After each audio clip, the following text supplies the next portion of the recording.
트럼프 대통령이 우리는 이거 필요 없다라고 했다가 그 다음 주에 바로 설치했던 거예요. 일본도 아마 이런 거는 맞아요. 위험하다 했다가 네. 바로 다 지금 다 하고 있는 걸로 알고 있어요. 맞아요. 뭐 초창기에 좀 그랬었어요. 맞아요. 예. 코로나19가 전 세계를 강타했습니다. 이런 가운데 우리나라의 차량 이동식 선별 진료소인 드라이브스루가 주목받고 있습니다. 미국도 드라이브스루 검사 방식을 도입하기로 했습니다. 영국과 독일도 우리나라를 본떠 드라이브스루 진료소를 도입한 상황. 최근 확진자가 급격히 늘고 있는 동남아에서도 남미에서는 처음으로 한국의 드라이브스루 방식이 도입됐습니다.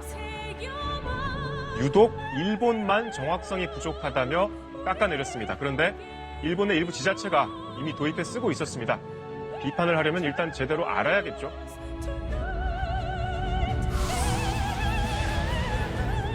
직접 좀 소개를 좀 해주시죠. 예, 저는 인천광역시 의료원 감염내과 근무하고 있는 김진용입니다. 반갑습니다. 뵙자마자 벌써 마스크 자국이 이렇게 있으셔가지고 제가. 네, 아침에 회진 돌면 이게 점심 때 너무 지금 회진 돌고 잠깐 오신 거예요? 예. 이른 아침에 좀 회진을 지금 도시고. 네. 그럼 몇 시쯤 회신을 이렇게 도십니까? 보통 그 아침 8시에 이제 환자 리뷰를 하고 네. 9시 정도 들어가서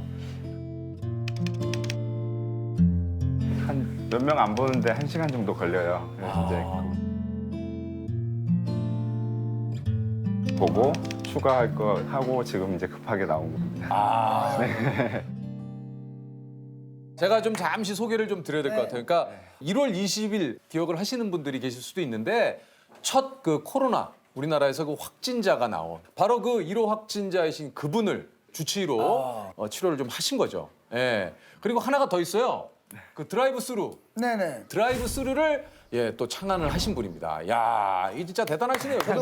우리나라 말 그대로 드라이브스루는 K방역. 예. 이렇게 차 줄 서서 안에서 다 체크하고 이렇게. 검역을 할 때. 네, 검역하는. 그거를 직접 생각해내신 거 맞죠?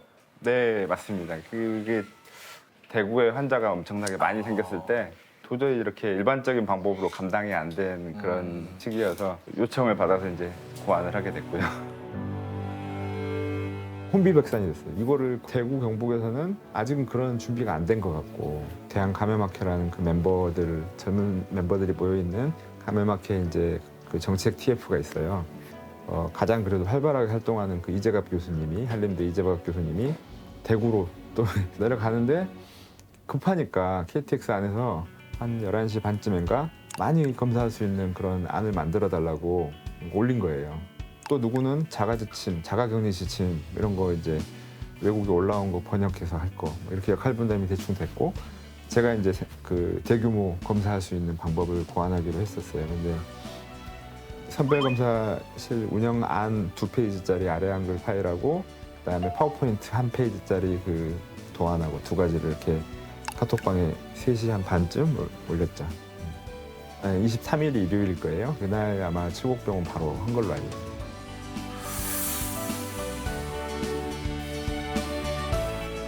그건 어떻게 생각하셨습니까? 드라이브스루를? 그 전에 이제 그런 여러 가지 고민을 해본 적이 있었어요. 이제 보통 생물 테러라든지 이제 아니면 지금처럼 팬데믹 갑자기 대규모로 막 몇천 명, 몇만 명 이렇게 약을 배포를 해야 될 때 그때 이제 어떻게 해야 되는지를 고민한 적이 있었는데 그게 아마 도움이 됐던 것 같고요. 이야. 굉장히 좀 미국, 영국, 세계 각국 언론에서 신적인 그 아이디어다 이런 얘기를 좀 많이 좀 했다고 하는데 기분이 좀 어떠셨습니까? 그때 재밌는 이슈가 트럼프 대통령이 우리는 이거 필요 없다라고 했다가 그 다음 주에 바로 설치했던 거예요. 일본도 아마 이런 거는 맞아요. 위험하다 했다가 네. 바로 다 지금 다 하고 있는 걸로 알고 있어요. 맞아요. 초창기에 좀 그랬었어요. 맞아요. 예, 우리는 필요 없다. 예. 그러면 원장님이 그 해외 언론에도 좀 많이 소개가 되셨습니까? 예, 몇 군데 나왔습니다. 어디? 후지 TV, 그다음에 미국 타임즈, 이야. 그다음에 중국의 베이징 기반의 카익신 메디아라고 이제 경제 잡지 있는데 그런데 그리고 우리 국내에서는 지금 TVN이 처음입니까? 예. 아, 국내에서도 조금 다른 데 했습니다. 네, TVN 예능에서는 최초 출연이시죠? 아, 예, 맞습니다. 예, 예능은 저희 TVN에서 어떻게 뭐 다른 예능을 제치고 저희를 좀 선택을 뭘 제초? 이유를 한번 진짜, 좀 예. 들어보고 싶어서. 이 말씀 드려도 될까 모르겠는데 네네네, 사실 이게 되게 제가 확진자를 본 의사 입장에서 너무 웃을 수는 없는 상황이라는 게 엄중한 상황이라 맞아요. 마냥 웃기는 프로는 좀 자제를 해야 되겠다는 마냥 웃기는 프로는 좀 자제를 해야 되겠다는 생각했는데 거기에 딱 그래서- 우리 그 선생님과의 그 어떤 게 이게 딱 맞았군요. 마냥 웃기지만은 않으니까 죄송합니다. 좀 웃겨. 아니 죄송합니다. 제가- 많이 웃긴데 그냥 제가 맘 먹고 웃기면 선생님 이렇게 넘어가요 이렇게.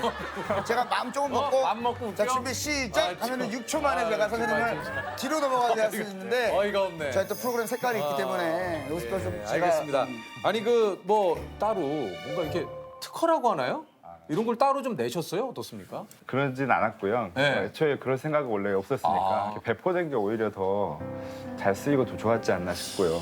야, 그걸 뭐 지적재산권 이렇게 따지면 더 이 팬데믹 대응하는데 더 안 좋지 않았을까 그런 생각이 듭니다. 이게 또 그 이 첫 확진자를 좀 네. 진료를 직접 하셨잖아요. 네, 맞습니다. 좀 어떠셨습니까?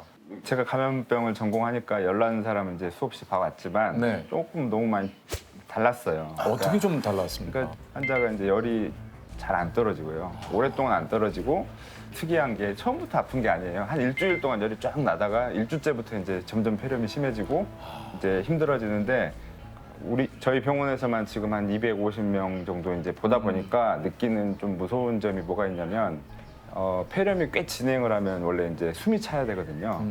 숨이 차질 않아요. 그러니까 이게 또 뭐 무증상이신 분들이 있고. 예. 예. 그러면서 산소 농도가 쭉 떨어지는데 그게 이제 한 90% 이하로 떨어지면 잘 모르다가 의식이 떨어지거든요. 그러면 119 걸 시간도 없이 이제 돌아가시는 거예요. 갑자기 그냥 의식을 잃어버리는 거예요. 그렇죠. 그러니까 증상이 그만큼 별로 없어요. 그래서 좀 이게 좀 굉장히 무섭군요. 정말. 네, 그래서 너무 이제 쉽게만 생각할 수는 없습니다. 환자분들 가운데 또 기억에 남는 환자분들 좀 많이 있을 것 같아요. 사실 좀 안타까운 부분이 가족분들이 같이 입원을 했는데 한 명만 이렇게 나빠져서 이제 인공호흡기 달고 또 에크모라는 시술을 하기 위해서 또 이제 대학병원으로 이송을 가는 그런 상황이 생기는데 그게 너무 안타까워요. 근데 코로나가 아까 20, 30대나 젊은 사람은 아무렇지도 않게 이제 싹 나아서 괜찮은 병 같지만 그게 이제 가족들한테 어르신들한테 가면 치명적일 확률이 점점 높아지거든요. 이게 사실 정말 너무 아프잖아요. 이 사경을 헤맬 수 있는 그런 병이다 네, 보니까. 네. 예. 요새 이제 확진자 이런 것만 막 이렇게 가십처럼 나오는데 그분들이 일주 뒤에 이제 막 사경을 헤매는 거는 사실 잘 모르시거든요. 맞아요. 네, 네. 네. 그래서 뭐 그때 뭐 이태원의 클럽 뭐 이런 것만 막 이슈가 되다가 그냥 사그라들고 마는데 그게 문제가 아니라 그분들이 한 일주 뒤에는 너무 힘들고 그렇기 때문에 우리가 이 마스크 여름에 덥고 이 벗고만 싶은 이런 거 그래도 아직은 철저하게 좀 예, 제끼긴 너무 이르다. 들어와서는 다 후회하세요. 마스크를 그때 왜 안 썼을까 하면서 이제 점점 나빠지는 걸 보면서 너무 안타깝고 그거를 좀 말씀을 좀 드리고 싶네요. 그 누가 얘기했던가요? 저 기억이 잘 안 나는데 인류의 가장 큰 적이 앞으로는 바이러스가 될 거라고 얘기를요. 예, 맞습니다. 예. 미래학자 중에 그 인류를 멸망하게 맞아요. 만든다면 뭐 예전에는 기후 변화, 뭐 공룡이 뭐 멸종하고 맞아요, 이런 맞아요. 거 이야기를 했는데 사실상 이제 그것보다 가능성이 가장 많은 거는 감염병, 신종 감염병일 거다라고 하고 그게 상당히 또 신빙성이 있다고 생각해요. 근데 제가 이렇게 세계적으로 대유행이 될 거라고는 진짜 상상을 못해. 그 누구도 예상을 못했어요. 사실 비행기를 못 탄다는 거는 생각을 못 이거는 했거든요. 참 진짜 한 번도 겪어보지 못한. 이게 좀 이 어려운 그 질문이긴 하겠습니다만 아무래도 이제 코로나의 방역에 이제 최일선에 계신 분이다 보니까 이런 얘기를 한번 좀 여쭤보고 싶습니다. 이게 좀 그 코로나가 이게 좀 어떻게 될 것 같습니까 이게? 그 이제 전문가마다 이제 예측하는 게 너무 좀 다른데 다르죠. 예. 이제 그 중에 저는 이제 개인적으로 가능성 있는 시나리오라고 생각하는 거는 아까 그 계절형 코로나가 4개 원래 있었고 중증 코로나가 사스, 메르스 2개 있고 이제 이번에 일곱 번째 코로나라고 했는데 이 7번째 코로나가요. 그 사스와 메르스보다는 조금 약합니다. 그러니까 계절형 4개하고 이 중증 2개 사이 정도라고 생각을 하시면 되겠고. 아, 지금 네. 코로나가요? 네. 그러면은 2003년도 사스는 그냥 사라졌거든요. 이쪽으로 갈까라고 다 기대를 했는데 안 사라지고 있고. 네, 맞아요. 또 메르스는 중동에서는 계속 유행하고 있거든요. 아, 지금도요? 네, 지금도. 그래서 제 생각에는 그냥 이 4가지 계절형 코로나에 편입되지 않을까라는 생각이고, 이 4가지도 어떤 해에는 얘가 이렇게 왔다 갔다 하거든요. 그럼 어떤 해에는 코로나19가 이렇게 유행하는 계절이 있고 이렇게 왔다 갔다 하지 않을까가 저는 가장 가능성 있는 시나리오라고 그러니까 한마디로 좀 백신이 좀 빨리 네. 좀 이렇게 네. 예, 치료제가 좀 나와야겠네요. 아. 이게 좀 백신 개발이 또 좀 시간이 많이 걸리죠?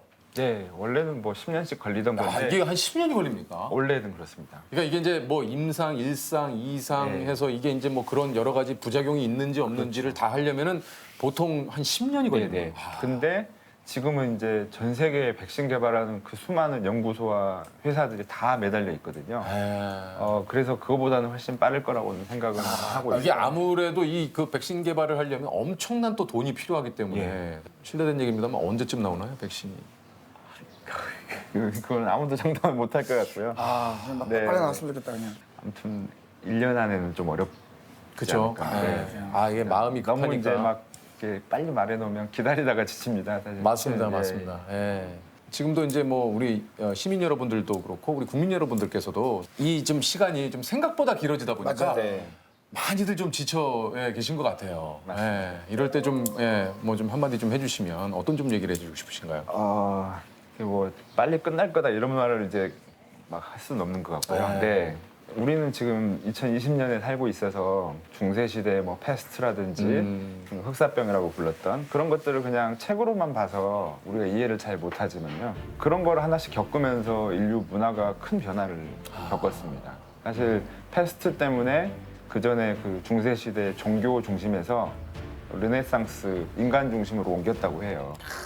그래서 그것처럼 사실 코로나19를 그 다음 단계 우리의 미래로 이렇게 변환하는 변환점으로 생각을 해야 된다라고 보고요. 저는 이제 이런 말씀을 드리고 싶은데 코로나19는 아까 말씀드린 대로 사스하고 그다음에 메르스. 감기하고 중간 정도라고 했죠. 메르스, 사스하고 감기하고. 근데 메르스, 사스보다 더 센 애가 이만큼 전파력이 있는 애가 온다고 생각을 해보십시오.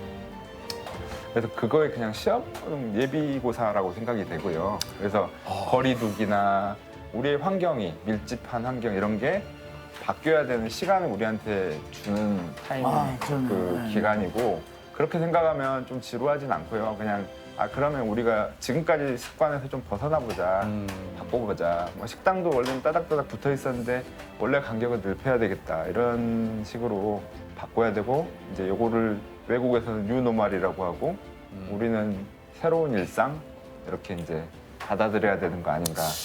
네.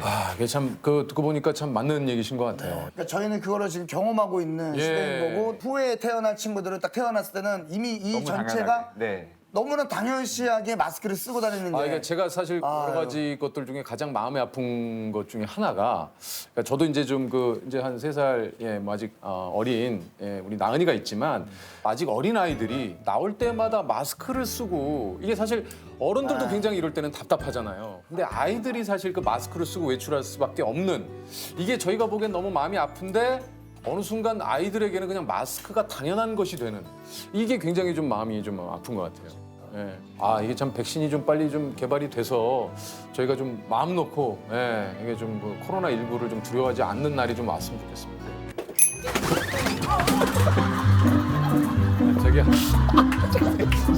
이런 거 하지 마. 맞아. 이거 너무 오래된 거. 자기야 일어나. 자기야 일어나. 야, 의자가 어떻게 된 거야 이게? 이게 자기야.